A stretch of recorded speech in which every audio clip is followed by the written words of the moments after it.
போட்டித் தேர்வுக்கு தயாராகும் அனைவருக்கும் அதிகமான வணக்கம். நான் ராஜ்குமார். இந்த வீடியோ என்ன பார்க்க போகிறோம் அப்படின்னா unit 8 part 2 video. Where to study நம்ம ஆல்ரெடி ஒரு வீடியோ கொடுத்துருப்போம் பார்ட் 1 அப்படின்னு சொல்லிட்டு.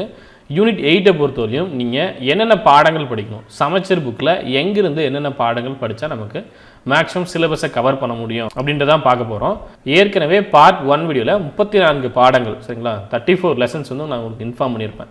இதெல்லாம் நீங்கள் படிக்கலாம் அப்படின்ட்டு. சிலபஸில் இருக்கக்கூடிய ஒவ்வொரு தலைப்புக்கும் என்ன மாதிரி படிக்கணும் அப்படின்னு சொல்லியிருப்பேன்.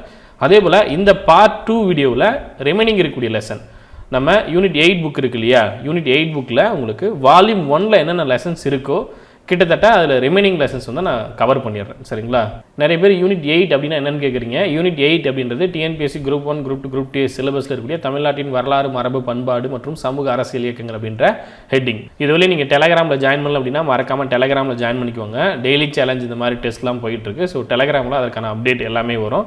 அதை நீங்கள் ஃபாலோ பண்ணிக்கலாம். ரெகுலராக படிச்சுட்டு நீங்கள் அந்த டெஸ்ட்டை கூட எழுதலாம். அதே போல் உங்ககிட்ட படிக்கிறதுக்கு புத்தகங்கள் இல்லை, ஸ்கூல் சமச்சீர் புக்கு இல்லை அப்படின்னா TNPSC சிலபஸில் இருக்கக்கூடிய எல்லா விதமான தலைப்புகளுக்கும் தனித்தனியாக புக்ஸ் வந்து ரெடி பண்ணியிருக்கோம். இந்த புத்தகங்கள் எல்லாமே Athiyaman Team வெப்சைட் போய்ட்டு நீங்கள் ஆர்டர் பண்ணிக்கலாம். தமிழ் மீடியம்லையும் இருக்கும், இங்கிலீஷ் மீடியம்லையும் இருக்கும். யூனிட் 8, யூனிட் 9 இதுவுமே வந்து அவைலபிள் இருக்குது. ஸோ நீங்கள் பர்ச்சேஸ் பண்ணிக்கலாம். யூனிட் 8 சிலபஸில் ஃபஸ்ட்டு ரோமனுக்கு 54 பாடங்கள் நீங்கள் படிக்கணும் அப்படின்னு சொல்லியிருந்தேன். அதில் 34 பாடங்கள் நான் இன்ஃபார்ம் பண்ணிட்டேன்.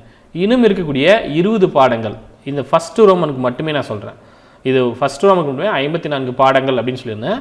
ரிமைனிங் இருக்கக்கூடிய 20 லெசன் இந்த வீடியோவில் பார்க்க போகிறோம். சரிங்களா, ஸோ ஏற்கனவே ப்ரீவியஸ் வீடியோ பார்க்காதவங்க ப்ரீவியஸ் வீடியோ பார்த்துக்கோங்க. ஸோ பார்ட் 1ல் இந்த 34 லெசன் வரையும் கம்ப்ளீட் பண்ணியிருக்கோம். இப்போ இந்த வீடியோவில் சங்ககாலம் முதல் இக்காலம் வரலான தமிழ் இலக்கிய வரலாறு இது எங்கே சார் இருக்குது, செகண்ட் லைனில் கேட்டிருப்பாங்க இல்லையா. சங்ககாலம் முதல் இக்காலம் வரையிலான தமிழ் இலக்கிய வரலாறு இந்த லைனுக்கு தான் பார்க்க போகிறோம். நம்ம ஃபஸ்ட்டு தமிழ் சமுதாய வரலாறு பார்த்தோம், அடுத்து அது தொடர்பான தொல்லியல் கண்டுபிடிகள் பார்த்தோம். இப்போ சங்ககாலம் முதல் இக்காலம் வரலான தமிழ் இலக்கிய வரலாறு அப்படின்ற தலைப்புக்கு தான் நம்ம என்னென்ன லெசன்ஸ் படிக்கணுமோ அதை பார்க்க போகிறோம். ஓகே, முதல் என்ன பார்க்கணும் அப்படின்றதுனா இது மேக்ஸிமம் நீங்கள் தமிழ் புக்கில் படிக்கிற மாதிரி இருக்கும். ஏன்னா இலக்கியம் அப்படின்னு வரும்போது உங்களுக்கு தமிழ் புக்கில் கவர் ஆகும். என்னென்ன அப்படின்றத நான் சொல்கிறேன். முதல்ல செவ்வியல் இலக்கியங்கள். இதுவே உங்களுக்கு ஆர்டர் வைஸ் நான் கொடுத்துருப்பேன். என்ன ஆர்டரில் நீங்கள் படித்தா பெஸ்ட்டாக இருக்குமோ அந்த ஆர்டரில் நான் உங்களுக்கு கொடுத்துருக்கேன். 12th அட்வான்ஸ் தமிழ் செவ்வியல் இலக்கியங்கள் அப்படின்னு இருக்கும். அதுக்குள்ளேயே பழந்தமிழர் வாழ்வியலும் கொடுத்துருப்பாங்க. ஸோ இது எல்லாமே ஒரே இதாக தான் இருக்கும். நான் உங்களுக்கு டீட்டெயிலாக கொடுக்கறதுக்காக பழந்தமிழர் வாழ்வியல் அப்படின்ட்டு புத்தகத்தில் மென்ஷன் பண்ணியிருப்போம். நம்ம யூனிட் 8 புக்கில் இருக்கக்கூடிய இண்டெக்ஸ் தான் இது. சரிங்களா, அடுத்து அறவியல் இலக்கியங்கள். இது 12th அட்வான்ஸ் தமிழ். உங்களுக்கு நிறைய பேர் 12th ஒரு புக்கு தானே சார் இருக்குது அப்படின்னு கேட்குறீங்க. 12th பொது தமிழ் அப்படின்னு ஒரு புக் இருக்கும். அதே போல் சிறப்பு தமிழ் அப்படின்னு ஒரு புக் இருக்கும். இந்த சிறப்பு தமிழ் புக்கு தான் எனக்கு அட்வான்ஸ் தமிழ் அப்படின்னு மென்ஷன் பண்ணியிருக்கேன். சரிங்களா, அறவியல் இலக்கியங்கள் 12th அட்வான்ஸ் தமிழ். அடுத்து காப்பியங்கள், ஐவருங்காப்பியங்களை பற்றி முழுமையாக கொடுத்துருப்பாங்க. ரொம்ப முக்கியமான ஒரு லெசன். சரிங்களா, இது எல்லாமே பார்த்தீங்கன்னா ரொம்ப ரொம்ப முக்கியம். நிறைய மேற்கோள்கள், நிறைய தமிழருடைய வாழ்வியல் சம்மந்தமாக, வாழ்வியலில் என்ன மாதிரி முறைகள் அவங்க பின்பற்றினாங்க அதற்கான மேற்கோள்கள், அவங்களுடைய அறம் சார்ந்த விஷயம், அவங்களுடைய வீரம் சார்ந்த விஷயம், அவங்களுடைய வாழ்க்கை என்ன மாதிரி இருந்தது, அவங்களுடைய காதல் என்ன மாதிரி இருந்தது, இந்த மாதிரி நிறைய விஷயங்கள் கொடுத்துருப்பாங்க. சரிங்களா, காப்பியங்கள் பார்த்திங்கன்னா 12th அட்வான்ஸ் தமிழ். அடுத்து சமய இலக்கியங்கள், சமயம் சார்ந்த இலக்கியங்கள் என்னென்ன இருந்தது அப்படின்ட்டு 12th அட்வான்ஸ் தமிழில் கொடுத்துருப்பாங்க. அடுத்து சிற்றிலக்கியங்கள் பார்த்திங்கன்னா உங்களுக்கு 11லேயும் இருக்கும் 12லேயும் இருக்கும். சரிங்களா, சிற்றிலக்கியங்கள் 11th அட்வான்ஸ் தமிழ். அதே போல் சிற்றிலக்கியங்கள் 12th அட்வான்ஸ் தமிழ். அடுத்து சங்க இலக்கியத்தில் அறம். இது 10ஆம் வகுப்பு பொது தமிழ் புத்தகம், 10th ஸ்டாண்டர்ட் தமிழ் பொது தமிழ் புத்தகத்துலேயே இருக்கும். சரிங்களா, ஏன்னா 10th ஒரே புக்கு தான் இருக்கும். 11th 12th அப்படின்னு வரும்போது தான் உங்களுக்கு 2 புக்கு இருக்கும் தமிழ்லேயே. சரிங்களா, இது எல்லாமே 12th அட்வான்ஸ் தமிழ். இது மட்டும் 11th அட்வான்ஸ், இது 12th அட்வான்ஸ். ஸோ 7 பாடங்கள் பார்த்துருக்கோம். நோட் பண்ணிக்கோங்க. செவ்வியல் இலக்கியங்கள், அறவியல் இலக்கியங்கள், காப்பியங்கள், சமய இலக்கியங்கள், சிற்றிலக்கியங்கள், அதே போல் 11th 12th சிற்றிலக்கியங்கள். அடுத்து சங்க இலக்கியத்தில் அறம், அறம் சார்ந்த விஷயம். சங்க இலக்கியத்தில் அறம் இது பார்த்து முடித்த பிறகு கனவு பலித்தது அப்படின்னு கொடுத்துருப்பாங்க. லெசன் நேம் வந்து கனவு பலித்தது தான். ஆனால் உங்களுக்கு என்ன அதுக்குள்ளே அந்த லெசனுக்குள்ளே என்ன இருக்கும் அப்படின்னா தமிழ் இலக்கியத்தில் அறிவியல் என்ன மாதிரி இருந்தது அப்படின்னு கொடுத்துருப்பாங்க. ஸோ அறிவியல் சார்ந்த தமிழ் மேற்கோள்கள் இந்த பாடத்தில் நிறைய கொடுத்துருப்பாங்க. 6ஆம் வகுப்பு டேர்ம் 1லேயே இருக்கும். சரிங்களா, ரொம்ப அற்புதமான மேற்கோள்களாக இருக்கும். இதுலேருந்து கேள்விகள் எப்போவுமே கேட்டுட்ருக்காங்க. குரூப் 4ல் கேட்குறாங்க, குரூப் 2ல் கேட்டிருக்காங்க, பழைய கொஸ்டின் பேப்பர்லாம் இது வந்து கேட்டிருப்பாங்க. ஸோ ரொம்ப முக்கியமான ஒரு லெசன், நிறைய மேற்கோள்கள் இருக்கக்கூடியது. இதை நோட் பண்ணிக்கோங்க. சரிங்களா, கனவு பலித்தது தமிழ் இலக்கியத்தில் அறிவியல் சார்ந்த விஷயங்கள் கொடுத்துருப்பாங்க. சரிங்களா, முன்ன பார்த்தது அறவியல். சரிங்களா, அறம் சார்ந்தது. இது சயின்ஸு. சரிங்களா, அடுத்து தமிழ் இலக்கியங்கள் உணர்த்தும் வாழ்வியல் நெறிகள், வாழ்க்கையில் என்ன மாதிரி இருக்கணும் அப்படின்ட்டு 11th ஸ்டாண்டர்ட் எத்திக்ஸ் புக்கில் கொடுத்துருப்பாங்க. மேக்ஸிமம் இது எல்லாமே நீங்கள் இலக்கியத்தில் படிப்பீங்க, பட் இருந்தாலும் இங்கே ரிப்பீட் ஆகிற மாதிரி இருக்கும். ஒன்றும் பிரச்சனை இல்லை, கவர் பண்ணுங்கள் சரிங்களா. படிச்சிங்கன்னா தான் நமக்கு யூஸ்ஃபுல்லாக இருக்கும். நான் இதை மட்டும் படிச்சுட்டு போகிறேன் அப்படின்னு படிச்சிங்க அப்படின்னா ஒன்றும் பண்ண முடியாது, அது உங்களுடைய தனிப்பட்ட விருப்பம். ஆனால் முடிஞ்ச வழியும் மேக்ஸிமம் நம்மளால் எவ்வளோ கவர் பண்ண முடியுமோ கவர் பண்ணுங்கள். ஏன்னா யூனிட் 8 அப்படின்போது நமக்கு 40 வினாக்கள் கேட்குறேன் அப்படின்போது முடிஞ்ச வழியும் நம்ம எக்ஸ்ட்ரா டேட்டா கவர் பண்ணுறது ரொம்ப ரொம்ப நல்லது சரிங்களா. தமிழ் இலக்கியங்கள் உணர்த்தும் வாழ்வியல் நெறிகள் எங்கள் 11ஆம் வகுப்பு அறவியல் புத்தகம் சரிங்களா, எத்திக்ஸ் புக்கில் இருக்குது. அடுத்து இலக்கியத்தில் மேலாண்மை, இறையன்பு சார் இருக்கார் இல்லையா, ஸோ அவர் எழுதிய ஒரு பாடம் இலக்கியத்தில் மேலாண்மை, 12th ஸ்டாண்டர்ட் தமிழ். இலக்கியத்துக்குள்ள மேனேஜ்மெண்ட் சம்மந்தமான விஷயங்கள் என்னென்னலாம் இருக்குது அப்படின்றத சொல்லியிருப்பார். 12ஆம் வகுப்பு தமிழ் புத்தகத்தில் இது இருக்குது. எத்தனாவது? 12ஆம் வகுப்பு தமிழ் புத்தகம். சார் தமிழ் அப்படின்னா இது பொது தமிழ் சரிங்களா, இது பொது தமிழ் புத்தகம் 12ஆவதுல. அடுத்து அகப்பொருள் இலக்கணம் புறப்பொருள் இலக்கணம், இது கண்டிப்பாக நீங்கள் படிக்கணும். எந்த தேர்வுக்கு படித்தாலும் இது கண்டிப்பாக உங்களுக்கு தெரியணும் சரிங்களா. இருந்து கேள்விகள் கேட்டுகிட்டே இருக்காங்க. அகப்பொருள் இலக்கணம் 10ஆம் வகுப்பு தமிழ் புத்தகம், அதே போல் புறப்பொருள் இலக்கணம் அதே 10ஆம் வகுப்பு தமிழ் புத்தகம் சரிங்களா. இதெல்லாம் ரொம்ப ரொம்ப பேசிக், கண்டிப்பாக தெரிஞ்சிக்க வேண்டிய தகவல்கள் சரியா. அடுத்து பார்க்கக்கூடியது கவிதை சிறுகதை இலக்கியம் சம்பந்தமான தகவல்கள். முன்னாடி பார்த்தது பார்த்தீங்கன்னா அகப்பொருள் புறப்பொருள் பார்த்துட்டோம்.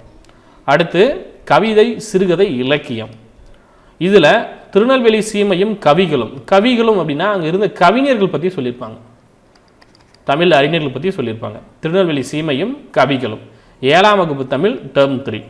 அடுத்து கவிதை ஒரு பார்வை 11ஆம் வகுப்பு அட்வான்ஸ் தமிழ், கவிதை ஒரு பார்வை, கவிதைகள் சம்பந்தமான தகவல்கள்லாம் கொடுத்துருப்பாங்க. அது ரொம்ப ரொம்ப முக்கியமான நமக்கு தேர்வுக்கு. அடுத்து நாட்டுப்புற பாடல் தனிப்பாடல் சித்தர் பாடல், என்னென்னது? நாட்டுப்புற பாடல்கள் தனிப்பாடல் சித்தர் பாடல், இது 11ஆம் வகுப்பு அட்வான்ஸ் தமிழ் சிறப்பு தமிழ் புத்தகம். அடுத்து தமிழ் சிறுகதை தோற்றமும் வளர்ச்சியும், சிறுகதை எப்போ தோன்றியது, முதல் சிறுகதை எது, யார் எழுதுறாங்க, இந்த சிறுகதை என்ன மாதிரி வளர்ச்சியை பெற்றது, புதுமைப்பித்தனா இருக்கலாம், இப்போ இறந்த கீரா அவர்களாக இருக்கலாம் சரிங்களா. ஸோ அவங்க வழியும் என்ன மாதிரியான சிறுகதை வளர்ச்சி பெற்றது அப்படின்றத லெசனில் நம்ம படிச்சே ஆகணும். ஸோ சிறுகதை சம்மந்தமான தகவல்கள் நமக்கு தேவை, தேர்வுகளில் கேட்குறாங்க. அதுவும் நாவல் சம்மந்தமான தகவல்களும் கேட்குறாங்க. அதே போல் எந்தெந்த சிறுகதை தொகுப்புகள் நமக்கு அவார்ட்ஸ் வாங்குச்சு அப்படின்றலாம் நமக்கு தேவை சரிங்களா. ஸோ அதெல்லாம் நோட் பண்ணிக்கோங்க. 11ஆம் வகுப்பு அட்வான்ஸ் தமிழ், எத்தனாவது? 11ஆம் வகுப்பு சிறப்பு தமிழ் புத்தகம். அடுத்து புனைக்கதை இலக்கியம் ஒரு அறிமுகம். புனைக்கதை இலக்கியம் அப்படின்னா எந்த அளவு புனைவு சேர்த்து இலக்கியங்களில் கொண்டு வராங்க அப்படின்றது தான் புனைக்கதை இலக்கியம் ஒரு அறிமுகம் அப்படின்னு கொடுத்துருப்பாங்க. இது எல்லாமே 12th அட்வான்ஸ் தமிழ். ஸோ இது மூணுமே பார்த்தீங்கன்னா 11th அட்வான்ஸ் தமிழ், இது 12th அட்வான்ஸ் தமிழ் சரிங்களா. இது மட்டும் 7ஆம் வகுப்பு புத்தகம். இதெல்லாம் சின்ன சின்ன பாடங்கள் தான். நான் இதை படிக்கணுமா சார் அப்படின்னு கேட்டிங்கன்னா சும்மா ஒரு போகிற போக்கில் ரீட் பண்ணிட்டு போக முடியும் சரிங்களா. அதில் என்ன டேட்டா இருக்கோ அது தெரிஞ்சுக்கலாம், வேறு ஒன்றுமே இல்லை. ரொம்ப டைம் ஸ்பெண்ட் பண்ணி தான் இதெல்லாம் படிக்கணும் அப்படின்லாம் இல்லை. ஆனால் 11th 12th அப்படின்னு வரும்போது 11th advance Tamil 12th advance Tamil வரும்போது ரொம்ப தீவிரமாக படிங்க, ரொம்ப ஆழமாக படிங்க, ரொம்ப ரொம்ப முக்கியமான பாடங்கள் அது எல்லாமே சரிங்களா. அடுத்து பார்க்கக்கூடியது நாடகக்கலை. சார் நாடகக்கலை அப்படின்ட்டு உங்களுக்கு சிலபஸ்க்கே இல்லை சார் அப்படின்னு நீங்கள் யோசிக்க வேண்டாம்.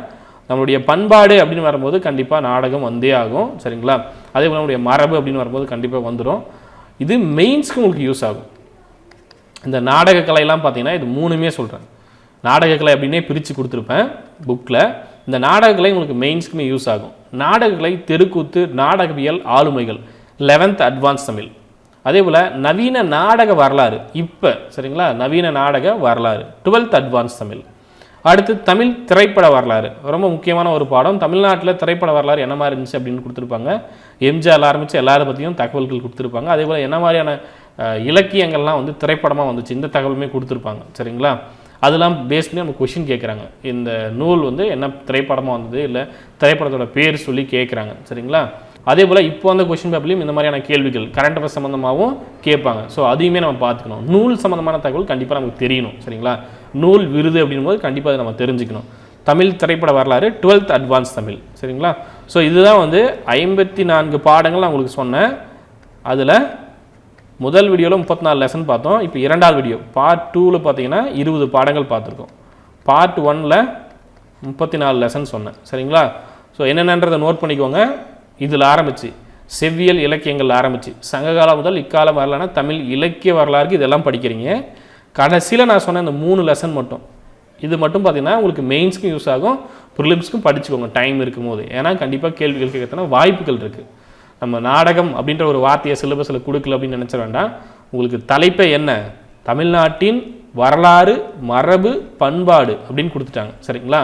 ஸோ அப்படி இருக்கும்போது கண்டிப்பாக நம்ம படிக்கணும். தமிழ்நாட்டின் வரலாறு மரபு பண்பாடு அப்படின்னு கொடுத்துட்டாங்க. ஸோ முடிஞ்ச வரையும் நம்முடைய வரலாறு சம்மந்தமான தகவல்கள், நம்முடைய மரபு சம்மந்தமான தகவல்கள், நம்முடைய பண்பாடு சார்ந்த தகவல்கள் நம்ம படிக்கணும். சரிங்களா? ஸோ இதில் யூனிட் 8 புக் வாங்கலை அப்படின்னா நீங்கள் வாங்கிக்கோங்க. யூனிட் 8ல் இப்போ வால்யூம் 1ல் என்னென்ன பாடங்கள் இருக்கோ அது எல்லாமே நான் சொல்லியிருக்கேன். 54 பாடங்கள் பார்ட் 1 பார்ட் 2ல நான் உங்களுக்கு ஸ்ப்ளிட் பண்ணி சொல்லியிருக்கேன். அடுத்து பார்ட் 2 வால்யூம் 2ல் பார்த்தீங்கன்னா 36 பாடங்கள் இருக்குது. சரிங்களா? திருக்குறள் ஆரம்பிச்சு இதுலேருந்து ஆரம்பித்து இது வரலையும் திருக்குறள், அதே போல் ரோமன் 3 ரோமன் 4 இது எல்லாத்துக்கும் பார்த்தீங்கன்னா வால்யூம் 2 புக்கில் கண்டென்ட் இருக்குது. வால்யூம் 2ல் என்னென்ன படிக்கணுமோ அது தனி வீடியோவாக பார்ட் 3 வீடியோவில் நான் உங்களுக்கு கவர் பண்ணி தரேன். சரிங்களா? Part 3 video unit 8 where to study part 3 video அடுத்தது நான் அப்டேட் பண்ணுறேன். ஸோ பார்ட் 1 பார்ட் 2 பார்த்துட்டு படிக்க ஆரம்பிச்சுக்குவாங்க. சரிங்களா? என்னென்ன பாடங்கள் படிக்கணுன்றதை டீட்டெயிலாக நான் கொடுத்துருக்கேன். எப்படி கவர் ஆகுதுன்னு நான் சொல்லிட்டேன். சரிங்களா? டோட்டலாக 90 பாடங்கள் நீங்கள் படிக்க போகிறீங்க. ரொம்ப சிரமப்பட்டுலாம் படிக்க தேவையில்ல, சின்ன சின்ன பாடங்கள் தான். சரிங்களா? இந்த வேர் டு ஸ்டடி பார்த்துட்டு யூனிட் 8ல் உங்களுக்கு எதுலாம் சிரமமாக இருக்கோ அதையுமே சொல்லுங்கள். நம்ம எப்படி படிக்கணும் அப்படின்றதும் தனி வீடியோ நான் உங்களுக்கு பண்ணித்தரேன். ஸோ இந்த வீடியோ பிடிச்சிருந்தா லைக் பண்ணுங்கள், கமெண்ட் பண்ணுங்கள், மறக்காமல் உங்கள் ஃப்ரெண்ட்ஸ் வீடியோ ஷேர் பண்ணுங்கள். அதே போல் புத்தகம் இது வரையும் உங்ககிட்ட இல்லை அப்படின்னா அதியமான் டீம் வெப்சைட் போய்ட்டு புக்ஸ் ஆர்டர் பண்ணிக்கோங்க. இல்லை நம்பர் கான்டாக்ட் பண்ணிட்டு புக் நீங்கள் ஆர்டர் பண்ணிக்கலாம். நன்றியுடன் அதியமான் குழுமம் கட்டளை தவம் ஆர்வம். நன்றி, வணக்கம்.